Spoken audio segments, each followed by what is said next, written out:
الحمد لله نحمده ونستعينه ونستغفره ونؤمن به ونتوكل عليه ونعوذ بالله من شرور أنفسنا ومن سيئات أعمالنا من يهده الله فلا مضل له ومن يضلل فلا هادي له وأشهد أن لا إله إلا الله وأشهد أن محمدا عبده ورسوله يا أيها الناس اتقوا ربكم الذي خلقكم من نفس واحدة وخلق منها زوجها وبث منهما رجالا كثيرا ونساء واتقوا الله الذي تساءلون به والأرحام إن الله كان عليكم رقيبا يا أيها الذين آمنوا اتقوا الله حق تقاته ولا تموتن إلا وأنتم مسلمون يا أيها الذين آمنوا اتقوا الله وقولوا قولا سديدا يصلح لكم أعمالكم ويغفر لكم ذنوبكم ومن يطع الله ورسوله فقد فاز فوزا عظيما أما بعد فإن خير الحديث كتاب الله وخير الهدي هدي محمد صلى الله عليه وسلم وشر الأمور محدثاتها وكل محدثة بدعة وكل بدعة ضلالة وكل ضلالة في النار فأعوذ بالله من الشيطان الرجيم بسم الله الرحمن الرحيم يا أيها الذين آمنوا كتب عليكم الصيام كما كتب على الذين من قبلكم لعلكم تتقون وقال تعالى في موضع آخر شهر رمضان الذي أنزل فيه القرآن وهدى للناس بينات من الهدى والفرقان اللهم قال رب اشرح لي صدري ويسر لي أمري واحلل عقدة من لساني يفقهوا قولي سبحانك لا علم لنا إلا ما علمتنا إنك أنت العليم الحكيم معزز حاضرین جمعہ،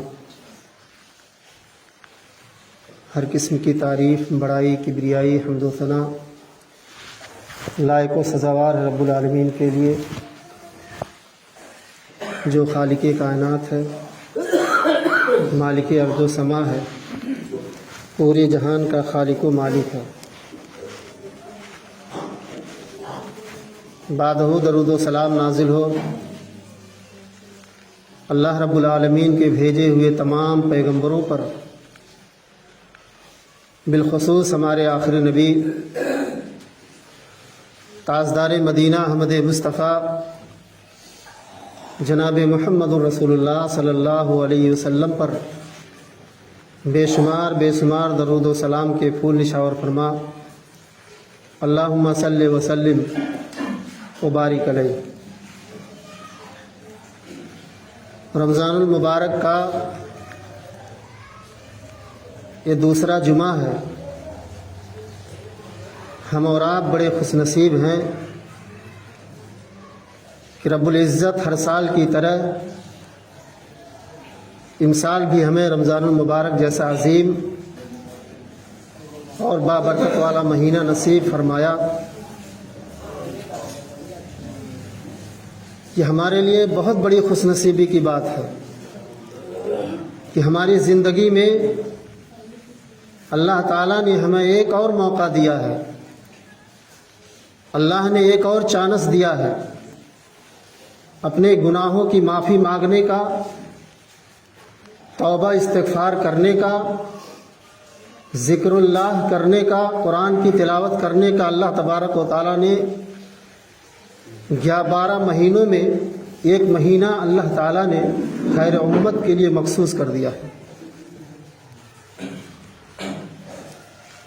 तलहा बिन उबैदुल्लाह रज़ी अल्लाह ताला अन्हु बयान करते हैं कि नबी करीम जनाब मोहम्मद रसूलुल्लाह सल्लल्लाहु अलैहि वसल्लम के पास 2 आदमी आए, बड़े दूर से तशरीफ़ लेके आए और उन दोनों आदमियों ने नबी करीम सल्लल्लाहु अलैहि वसल्लम के ऊपर ईमान लाया, वो इस्लाम के अंदर दाखिल हुए। एक रिवायत में पता चलता है कि ये दोनों सगे भाई थे। बहरहाल ईमान ले आए, दोनों आदमियों ने साथ में ईमान लाया, इस्लाम में दाखिल हुए। तलहा बिन उबैदुल्लाह फरमाते हैं कि उनमें से जो एक आदमी था बड़ा मेहनती था, दीन के मामले में वो बड़ा शौकीन रखता था, बड़ा मेहनती था वो, और वो अल्लाह के रास्ते में लड़ता है, शहीद हो जाता है, शहादत का दर्जा पा जाता है। उनमें से जो दूसरा आदमी था, पहले वाले आदमी के शहादत कर जाने के साल भर के बाद उसका इंतकाल हो जाता है, साधारण तरीके से उसका मौत हो जाता है। तलहा बिन उबैदुल्लाह फरमाते हैं कि मैंने ख्वाब देखा, ख्वाब में मैं देख रहा हूं कि मैं जन्नत के दरवाजे पे खड़ा हूं। जन्नत से एक फरिश्ता आया, उस आदमी को का हाथ पकड़ करके लेके जाने लगा जिसका इंतकाल साल भर के बाद हुआ था, जो अल्लाह की इबादत में थोड़ा सा कम था, वो अल्लाह का कम इबादत किया करता था। उसको सबसे पहले लेकर के जन्नत में दाखिल हुआ। कुछ देर के बाद में दूसरे आदमी को जन्नत में लेके गया जो शहादत का दर्जा पाया था, जो नेकी करने में आगे था, जो बड़ा मेहनती था नेकी करने में। उसको बाद में जन्नत में दाखिल फरिश्ते ने किया। तलहा बिन उबैदुल्लाह फरमाते हैं कि मुझे इस बात पर बड़ा अफसोस हुआ और मैं बड़ा गौर फिक्र करने लगा। एक आदमी शहादत का दर्जा पा करके इंतकाल होता है, मौत पाता है, और उसके साल भर के बाद दूसरा आदमी इंतकाल होता है, नेचुरल तौर से साधारण तरीके से मौत पाता है, अपनी मौत पर अपनी वक्त पर मरता हो। तलहा बिन उबैदुल्लाह फरमाते मुझे बड़ा ताज्जुब हुआ कि जो साल भर के बाद इंतकाल हुआ वो सबसे पहले जन्नत में दाखिल हो रहा है। ये वाकया, ये खबर अल्लाह के नबी जनाब मोहम्मद रसूलुल्लाह सल्लल्लाहु अलैहि वसल्लम तक पहुंच जाती है। आपने फरमाया आप लोग क्यों ताज्जुब कर रहे हो, किस बात पर ताज्जुब है? ये जो आदमी साल भर के बाद जिसका इंतकाल हुआ था, क्या उसने अपनी उस जिंदगी में साल भर में अल्लाह के आगे सजदा नहीं किया, नमाज नहीं पढ़ा, कुरान की तिलावत नहीं की, और रमजानुल मुबारक का जैसा बाबरकत महीना उसने पा करके अपने गुनाहों की माफी अल्लाह से नहीं मांगा? यही वजह है कि अल्लाह ताला ने उसे सबसे पहले जन्नत में दाखिल किया है। ये हमारी और आपकी सबसे बड़ी खुशनसीबी की बात है। आज हमने इस रमजानुल मुबारक के महीने को सोने का महीना बना दिया है। फजर की नमाज पढ़े, नींद का गलबा तारी, फौरन चले गए बिस्तर पर सो गए। हमने सोने का महीना इसे बना। ये बाबरकत वाला महीना है। जो असल कुरान की तिलावत करने का टाइम है उसको हमने सोने में गुजार दिया है। रहमत का महीना ये नहीं है, बरकत का महीना ये नहीं है कि आप सारा दिन सो करके गुजारें। अल्लाह ने एक चांस दिया है, मौका दिया है, ज्यादा से ज्यादा कुरान की तिलावत करो। इमाम बुखारी के बारे में आता था कि एक दिन में पूरा कुरान खत्म कर दिया करते थे रमजान के महीने में। इमाम मालिक जब रमजान का महीना आता था, इतने बड़े इमाम, تو درس دینا بند کر دیا کرتے تھے رمضان کی تیاری میں، رمضان کے استقبال میں، اور رمضان کا روزہ رکھنے میں اپنا سارا دن گزار دیا کرتے تھے۔ آج ہم نے اس رمضان کی قدر نہیں کی ہے میرے بھائیوں۔ روزہ رکھ لینے کے بعد دیکھو کس قدر لایانی باتوں میں ہم مصروف رہتے ہیں، کوئی فرق نہیں پڑتا، ہم جیسے گہرے رمضان میں تھے ویسے رمضان کے مہینے میں۔ کوئی فائدہ نہیں میرے بھائیوں اس طریقے سے روزہ رکھنے سے۔ اس رمضان کی قدر کرو۔ اللہ کے نبی صلی اللہ علیہ وسلم نے رمضان میں فرمایا کہ کم بولنے کی عادت ڈالو۔ ویسے ہی بات چیت ہم کرتے رہتے ہیں، لایانی باتوں پیچھے پڑے رہتے ہیں۔ اس رمضان المبارک یہ قرآن کا مہینہ ہے، ذکر اللہ کا مہینہ ہے، اپنے گناہوں کی معافی اور توبہ استغفار کرنے کا مہینہ ہے۔ اللہ تبارک و تعالیٰ قرآن کریم کے اندر ارشاد فرماتا ہے، یا ایھا الذین آمنوا کتب علیکم الصیام، اے ایمان والو، اے مسلمانوں، اللہ تبارک و تعالیٰ نے تمہارے اوپر رمضان المبارک کا بابرکت مہینہ تمہارے اوپر عطا فرمایا ہے، تمہارے اوپر فرض فرمایا ہے۔ کس لیے فرض فرمایا ہے؟ کیا اللہ اپنے بندوں کو مصیبت میں ڈالنا چاہتا ہے؟ کیا اسے انٹرسٹ آتا ہے، مزہ آتا ہے کہ اپنے بندوں کو بھوکا رکھے دن بھر؟ اس کا مقصد یہی ہے، اللہ تبارک و تعالیٰ کا مقصد یہی ہے کہ لعلکم تتقون، ہمارے اندر پرہیزگاری پیدا ہو جائے، ہم اللہ سے ڈرنے والے ہو جائیں، ہم متقی ہو جائیں۔ لیکن آج ہم خرافات کے پیچھے پڑے رہتے ہیں، ایک دوسرے کے پیچھے پڑے رہتے ہیں، ایک دوسرے کی غیبت میں، ایک دوسرے کے اوپر بہتان لگانے میں ہمارا سارا دن اسی میں گزرتا ہے۔ اللہ نے ہمیں بہترین چانس دیا میرے بھائیوں، توبہ استغفار کرنے کا موقع دیا ہے۔ اپنے گناہوں کی معافی مانگو، توبہ استغفار کرو، اور زیادہ وقت اللہ کی یاد میں گزارو، قرآن کی تلاوت میں گزارو، اور زیادہ بات چیت کرنے سے بچو، زیادہ گفتگو کرنے سے بچو، اپنی زبان سے ہمیشہ صحیح الفاظ کا استعمال کرو۔ سبحان اللہ، الحمدللہ، اللہ اکبر، یہ ایسے کلمات ہیں میرے بھائیوں جو زبان پہ ہلکے معلوم ہوتے ہیں، لیکن اللہ تبارک و تعالیٰ کل قیامت کے دن ان کلمات کو جب میزان پہ تولے گا تو ایک طرف پوری کائنات رکھ دیا جائے، دوسری طرف ان جملوں کو رکھ دیا جائے کہ یہ جملہ بھاری بھرکم نظر آئیں گے میرے بھائیوں۔ تو اپنی زندگی کو اس اللہ تبارک و تعالیٰ نے جو ہمیں چانس دیا ہے، موقع دیا ہے، ہم بڑے خوش نصیب لوگ ہیں۔ آج ہمیں جو خیر امت کہا گیا ہے، اسی لیے کہا گیا ہے کہ اللہ تعالیٰ نے ہمیں رمضان المبارک کا بابرکت مہینہ نصیب عطا فرمایا۔ اللہ تعالیٰ نے پچھلی امتیوں پر یہ رمضان کے روزے فرض کیے تھے۔ یہ کوئی بہتان، کوئی عذاب، کوئی پریشانی کا گھر اللہ نے ہمارے اوپر نہیں نازل کیا ہے، بلکہ جنت میں جانے کا اللہ تبارک و تعالیٰ نے ایک موقع، ایک چانس ہمارے اوپر عنایت فرمایا ہے۔ اللہ اتنا رحیم و کریم ہے۔ اللہ تبارک و تعالیٰ نے جب رحم پیدا کیا، شفقت کو پیدا کیا، تو رحم کے 100 درجے پیدا کیے، مہربانی اور شفقت کے 100 درجے اللہ تبارک و تعالیٰ نے پیدا کیا ہے۔ 100 درجے میں سے اللہ تعالیٰ نے 1 درجہ انسانوں کو دے دیا ہے۔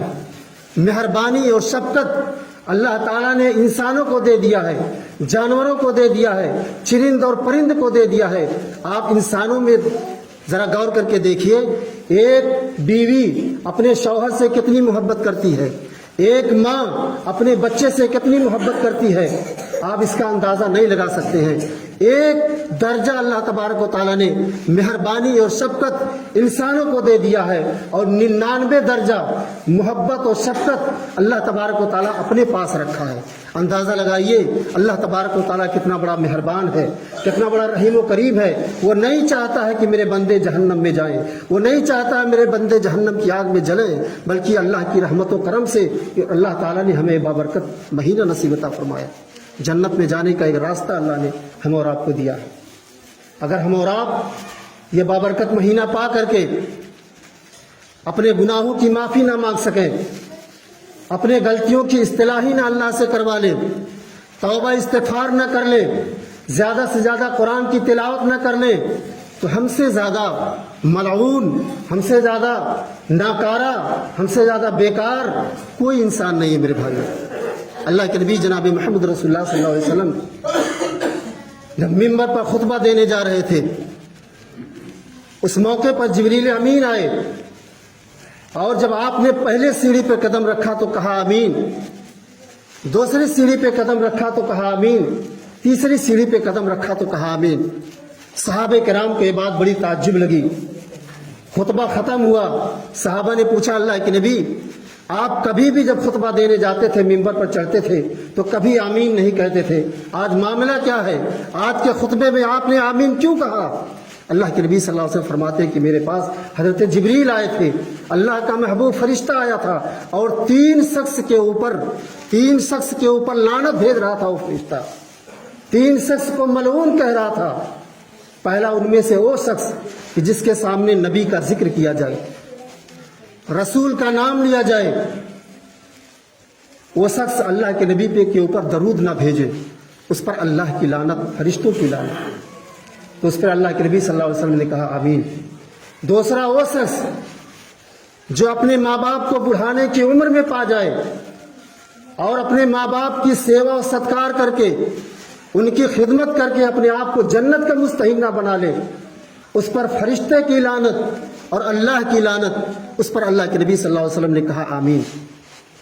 और तीसरा वो आदमी जो बाबरकत और निहायत अजीम महीना पा करके अपने गुनाहों की माफी अल्लाह से ना करवा ले, तौबा इस्तिगफार ना कर ले, उस पर अल्लाह की और उसके तमाम फरिश्तों की लानत। आज ठंडी का मौसम है, देखो कितना ठंड, न भूख का एहसास होता है, न प्यास का एहसास होता है, लेकिन बहुत सारे ऐसे लोग हैं जो रोज़ा उनके ऊपर गिरह गुजरता है, मुश्किल गुजरता है। और जानते हो जो लोग रोज़ा छोड़ देते हैं कितने बड़े दर्दनाक अजाब के मुस्तहिक होंगे। अल्लाह के नबी जनाब मोहम्मद रसूलुल्लाह सल्लल्लाहु अलैहि वसल्लम बयान करते हैं कि मेरे पास दो आदमी आए और वो आदमी नहीं थे बल्कि ये इंसानी शक्ल में फरिश्ते थे। अल्लाह के नबी सल्लल्लाहु अलैहि वसल्लम का बाजू पकड़ा, एक सुनसान चटियल मैदान, पहाड़ वाली जंगल झाड़ी के रास्ते की जानिब लेके गए। एक पहाड़ नजर आया, उन दोनों फरिश्तों ने कहा कि ऐ मोहम्मद सल्लल्लाहु अलैहि वसल्लम, आप इस पहाड़ पे चढ़ें। अल्लाह के नबी फरमाते हैं कि मैं इस पहाड़ पे नहीं चढ़ सकता हूँ, हमारे अंदर सकत नहीं है, ताकत नहीं है चढ़ने की। फरिश्तों ने कहा कि ऐ नबी आप चढ़िए, हम आपकी मदद करेंगे, हिमायत करेंगे, चढ़ने में आपकी इमदाद करेंगे। अल्लाह के नबी सल्लल्लाहु अलैहि वसल्लम पहाड़ पे चढ़ते हैं, जब पहाड़ की बुलंदी पे चढ़ जाते हैं, चढ़ने के बाद आपको चीख व पुकार सुनाई दे रही है, इंसानों की चीख व पुकार सुनाई दे रही है। वो अपने बचाव के लिए चिल्ला रहे हैं, चीख रहे हैं बड़ी बेदर्दी के साथ। अल्लाह के नबी सल्लल्लाहु अलैहि वसल्लम फरमाते हैं कि ऐसा चीख मैंने आज तक नहीं सुना था। अल्लाह के नबी सल्लल्लाहु अलैहि वसल्लम ने हजरत जिब्रील से पूछा, फरिश्तों से पूछा, मन हाउलाए, ये आवाज़ कैसी है, ये चीख पुकार कैसी है, ये दर्दनाक आवाज़ इंसानों की आवाज़ है, कैसी आवाज़ है? फरिश्ते बताते हैं अल्लाह के नबी सल्लल्लाहु अलैहि वसल्लम, ये दुनिया के वो लोग हैं, वो मर्द हैं, वो औरतें हैं जिनके ऊपर अल्लाह ने रमज़ान का रोज़ा फ़र्ज किया था, लेकिन ये दिन में खाते पीते थे, ये धड़ल्ले से खा पी रहे थे। और ता क़यामत तक ऐसे लोगों को दर्दनाक अज़ाब दिया जाएगा। इन्हें उल्टा लटका करके इनके जबड़ों में लोहे का आंकड़ा डाल दिया गया था। मेरे भाइयों, कितना दर्दनाक अज़ाब है जो लोग रोज़ा नहीं रखते हैं। इसलिए रमज़ानुल मुबारक की कदर करो। यह कुरान का महीना, अल्लाह ताला कुरान करीम के अंदर इरशाद फरमाता है, शहर रमज़ान अल्लज़ी उन्ज़िला फ़ीहिल कुरान, यही वो बाबरकत महीना है, यही वो अज़मत वाला महीना है जिसमें अल्लाह तबारक व तआला ने कुरान जैसी अजीम किताब का नुज़ूल फरमाया। यही कुरान करीम है, अल्लाह ताला ने इस कुरान करीम को जिस महीने में नाजिल कर दिया है वो महीना शहर रमज़ान बन जाता है। यह कुरान की अज़मत और उसके बरकत का नतीजा है कि अल्लाह ताला ने इस कुरान करीम को जिस रात में नाजिल करता है वो रात खैरुम मिन अल्फ़े शहर बन जाती है, 1000 महीनों में सबसे ज़्यादा बेहतर, सबसे ज़्यादा अच्छा रात बन जाता है। यह कुरान की अज़मत और इसकी बरकत का नतीजा है। मेरे भाई, इस कुरान करीम को अल्लाह तबारक व तआला ने जिस नबी के ऊपर नाजिल करता है वो नबी वमा अरसलनाका इल्ला रहमतल लिल आलमीन, तमाम नबियों का सरदार बन जाता है। यह कुरान करीम की अज़मत और इसकी बरकत का नतीजा है। अल्लाह ताला ने इस कुरान करीम को جس شہر میں نازل کرتا ہے، جس ملک کے اندر نازل کرتا ہے، والتین والزیتون وطور سینین وہذا البلد الامین، قرآن کی عظمت کی وجہ سے، قرآن کی برکت کی وجہ سے اللہ تبارک و تعالیٰ اس شہر کو بلد الامین بنا دیتا ہے، امن والا شہر بنا دیتا ہے، امن و سکون والا شہر بنا دیتا ہے۔ یہ قرآن کی عظمت کا نتیجہ میرے بھائی۔ اور اللہ تبارک و تعالیٰ نے اس قرآن کریم کو جس امت کے اوپر نازل کرتا ہے، اس قرآن کو جس امت کے اوپر نازل کرتا ہے، جس کی تلاوت کرنا آج ہمارے اوپر مشکل گزرتا ہے، گرا گزرتا ہے، اللہ تعالیٰ نے جس امت کے اوپر نازل کیا ہے وہ امت خیر امت اخرجت للناس، تمام امتوں میں سب سے زیادہ بہتر، سب سے زیادہ افضل بن جاتی ہے اس قرآن کا نتیجے کی وجہ سے، قرآن کی عظمت اور اس کی برکت کی وجہ سے خیر امت بن جاتی ہے۔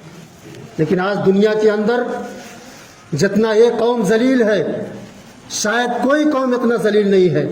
اللہ کے نبی جناب محمد رسول اللہ صلی اللہ علیہ وسلم نے جو پیشین گوئی کی تھی اپنے زمانے میں کہ ایک زمانہ ایسا آئے گا کہ مسلمان دریاؤں میں بہنے والے تنکے کے مانند ہو جائیں گے، ان کی کوئی حیثیت نہیں ہوگی، ان کا کوئی وقار نہیں ہوگا، ان کا دنیا کے اندر کوئی مقام نہیں ہوگا، کوئی ان کو پوچھنے والا نہیں ہوگا، ان کے گھروں کو گرا دیا جائے گا، ان کی بہو بیٹیوں کی عزت کو پامال کیا جائے گا، انہیں زندہ انہیں قتل کر دیا جائے گا، ان کا کوئی نام و نشان نہیں ہوگا، ان کے اوپر طرح طرح کی اذیتیں، طرح طرح کی پریشانیاں ان کے اوپر نشاور کر دی جائیں گی۔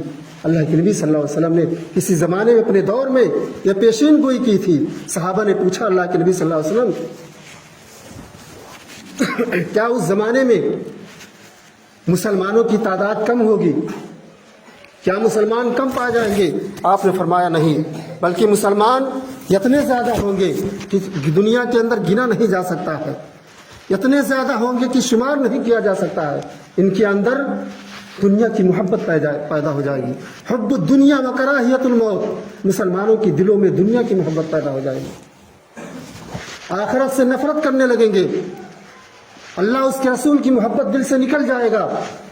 اسی لیے جب یہ لوگ قرآن کو جس دور میں قرآن کو مضبوطی کے ساتھ تھامے رہے تھے، مضبوطی کے ساتھ جمے رہے، ان کا کوئی بال باقا نہیں کر سکا، لیکن قرآن کو جب انہوں نے عمل کرنا چھوڑ دیا، ٹکڑوں ٹکڑوں میں بٹ گئے، فرقوں میں بٹ گئے، تو جو جی چاہتا ہے جس کو اپنے طریقے سے استعمال کرتا ہے، ایک فٹ بال کی طرح جس طریقے سے فیلڈ میں کھیلا جاتا ہے، جو چاہتا ہے اپنے پیروں سے اسے مارتا ہے، ٹھوکر مارتا ہے، اس کی کوئی اوقات نہیں ہوتی ہے، کوئی ایسی حیثیت نہیں ہوتی ہے۔ وہی حال ہم مسلمانوں کا ہو چکا ہے کہ آج ہم تارک قرآن بن چکے ہیں، رسول اللہ صلی اللہ علیہ وسلم کے فرمودات پر عمل کرنا ہم نے چھوڑ دیا ہے۔ یہی نتیجہ ہے کہ آج آپ دنیا کے اندر ذلیل اور رسوا ہے۔ میرے بھائیوں، یہ مہینہ قرآن کا مہینہ ہے، یہ مہینہ عظمت والا جو ہے، یہ قرآن کا مہینہ، اس کی تلاوت کرنے کا مہینہ ہے۔ قرآن اتنی عظیم کتاب ہے، اتنی بابرکت کتاب ہے۔ نافع ابن عبد الحارث الخزائی، یہ بڑے مشہور و معروف صحابی ہیں۔ نافع ابن عبد الحارث الخزائی، امیر المومنین عمر فاروق نے انہیں مکے کا گورنر بنا دیا۔ یہ مکے کی گورنری کرتے تھے، دیکھ بھال کرتے تھے، ساری ذمہ داری ان کے حوالے تھی۔ ایک مرتبہ نافع ابن عبد الحارث الخزائی کو دوسرے ملک میں جانا پڑا، دوسرے شہر میں جانا پڑا کسی میٹنگ کے لیے، تو انہوں نے اپنی جگہ پر، جو گورنر تھے وہ اپنی گورنری کی جگہ پر اپنے آزاد کردہ غلام جن کا نام ابن عبدی تھا، انہوں نے اپنی جگہ پر بیٹھا دیا، کہا جب تک میں میٹنگ سے واپس نہیں آ جاتا ہوں تب تک تم میری سیٹ کو، میری گورنری کو سنبھالو۔ نافع ابن عبد الحارث الخزائی، میرے دوستو بزرگوں، یہ دوسرے جگہ چلے گئے جس کا نام مقام اسفان تھا۔ جب وہاں پہنچے تو خلیفۃ المسلمین عمر فاروق پہلے اس جگہ پہنچے ہوئے تھے، چونکہ وہ چیف منسٹر تھے، وہ پورے علاقے کا دورہ کیا کرتے تھے، پورے شہر کا گھوم کر کے معائنہ کیا کرتے تھے۔ جب خلیفۃ المسلمین عمر فاروق نے نافع ابن عبد الحارث الخزائی کو جب اس جگہ دیکھا مقام اسفان پر تو ڈانٹنے لگے، کہنے لگے ہم نے تجھے مکے کا گورنر بنایا ہے، بادشاہ بنایا ہے، مکے کی گورنری، اس کی بادشاہی، اس کی ذمہ داری تم کس کے حوالے کر کے آئے ہو؟ मक्के का बागडोर किसके जिम्मेदारी करके आए हो? मुझे इसका जवाब दो, हमने तुझे जिम्मेदार बनाया है। यहाँ पर नुक्ते की बात यह है कि हर जिम्मेदार को अपनी जिम्मेदारी अच्छी तरीके से निभानी चाहिए। खलीफतुल मुस्लिमीन है, उमर फारूक है, मक्के का गवर्नर बनाया है उन्होंने। नाफे इब्ने अब्दुल हारिस अल खज़ाई को उनकी गवर्नरी में कमी पाई, उनकी जिम्मेदारी में कमी देखा, फौरन डांटने लगे, फटकारने लगे, हमने तुझे फला चीज़ का जिम्मेदार बनाया है, फला मुल्क का जिम्मेदार बनाया है, तुमने अपनी उस जिम्मेदारी किसके हवाले करके आए हो? वहाँ का मालिक कौन है? तुम छोड़ करके आए हो, कौन जिम्मेदारी निभा रहा है? जिम्मेदार हजरात इस बात पे गौर करें, हम खुलकर नहीं कह सकते हैं। नाफे इब्ने अब्दुल हारिस अल खज़ाई कहते हैं, जब उमर फारूक डांटने लगे, अगर हमें इसका जवाब नहीं मिला, या तो तुम अपनी गवर्नरी से इस्तीफा दो, या तो रीजन बताओ, वजह बताओ, तुमने क्यों छोड़ करके आए हो। नाफे इब्ने अब्दुल हारिस अल खज़ाई कहते हैं, अमीरुल मोमिनीन, अगर एक लफ्ज भी आपने कुछ कहा, आगे बोला, तो मैं इस्तीफा दे दूंगा और ऐसी गवर्नरी पे लात मार दूंगा, मुझे नहीं चाहिए ऐसी गवर्नरी। आखिर बताओ तुमने उसकी जिम्मेदारी किसके हवाले करके आए हो? नाफे इब्ने अब्दुल हारिस अल खज़ाई कहते हैं, अमीरुल मोमिनीन, मैंने अपने आज़ाद करदा गुलाम इब्ने अब्दी को मक्के का गवर्नर जिम्मेदारी उसके हवाले करके आए। खलीफतुल मुस्लिमीन गुस्से में हो जाते हैं, कहते हैं कि एक मामूली आदमी को जो तुम्हारे यहाँ नौकरी करता था, गुलामी किया करता था, तूने उसकी जिम्मेदारी उसके हवाले करके आए हो, तुम उसको जिम्मेदार क्यों बना करके आए हो? नाफे इब्ने अब्दुल हारिस अल खज़ाई कहते हैं कि खलीफतुल मुस्लिमीन, जिसे आप नाकारा कहते हैं, जिसे आप फकीर समझते हैं, जानते हो कितना बड़ा आदमी है, कितना बड़ा आलिम है वो। इन्नहु कारिउन लिकिताबिल्लाह, ये अल्लाह की किताब कुरान मजीद का बेहतरीन पढ़ने वाला है, बेहतरीन कारी है। व इन्नहु आलिमुन बिल फराइज़, जमीन और जायदाद के बारे में, उसके बंटवारे के ताल्लुक से एक बेहतरीन जानकारी, नॉलेज रखता है इब्ने अब्दी। आप उसे मालूम हकीर न समझे। आज हमारे इस समाज के अंदर आलिमों को हकीर निगाहों से देखा जा रहा है। देखा जा रहा है कि नहीं देखा जा रहा है? समझते हैं सबसे ज़्यादा जलील यही है, कोई कमी देखेंगे उसको समाज के अंदर उछालने की कोशिश करेंगे। उसकी तकलीफ अपना तकलीफ समझो मेरे भाइयों। रसूल की अताअत जिस तरीके से फ़र्ज है, उसी तरीके से अपने आलिम की अताअत करना तुम्हारे ऊपर फ़र्ज है। अगर आज जिन लोगों ने अपने उलमा की कदर करना छोड़ दिया है, जिस कौम ने अपने आलिमों की कदर करना छोड़ दिया है, तारीख शाहिद है, तारीख गवाह है, उनके ऊपर अल्लाह का अज़ाब मुसल्लत हो गया। ये नबी के वारिस है, नबी इस दुनिया में आने वाला नहीं है। ये तुम्हारे बच्चियों का निकाह पढ़ाते हैं, तुम्हारे मर जाने के बाद जनाजे की नमाज पढ़ाते हैं, तुम्हारे बच्चों को दीन की तालीम सिखाते हैं, तुम इनके ऊपर इल्ज़ाम लगाते हो, इनकी गिबता करते हो, इनको बुरा भला कहते हो। अल्लाह से तौबा करो, हो सकता है तुम्हें शाम नसीब ना हो, और ये रमज़ान मुबारक जैसा बाबरकत और अजीम महीना तुम्हें मिला है, अपने गुनाहों की माफ़ी मांगो। लायानी बेकार कामों में सर्फ ना करो, तौबा इस्तिग़फ़ार करो। बड़ी ही मुबारक महीना हमें और आपको मिला है। अब अल्लाह